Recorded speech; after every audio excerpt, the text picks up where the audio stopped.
a lot of the discussions that I've had this week, especially with women leaders, have been around how we need to look more holistically at women and women's empowerment as something that affects so many different, basically affects everyone. And I know that UN Women recently launched He for She, kind of getting men more involved. So is this something that you're seeing, that more industries are realizing that women play an integral part of most everything? Yes.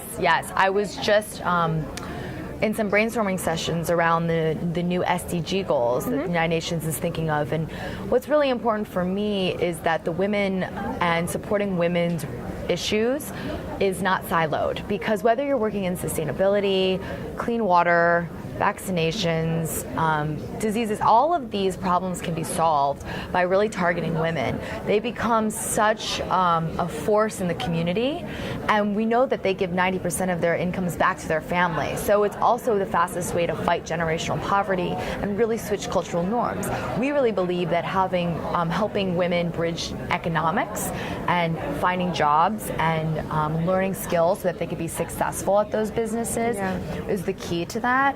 And I think what you're saying is so right on as we look to the future, kind of collaborating around that and seeing this as such a big economic push globally, not just a women's rights issue, is essential. And I'd also just like to touch on the fact that you are empowering women through these entrepreneurial opportunities. And is there a certain equation it takes to set up a really great space for women to be successful entrepreneurs? Yeah, well, going back to the holistic, what's amazing about the salon industry is these salons are like community centers. Women get together and they talk about what's going on in their lives.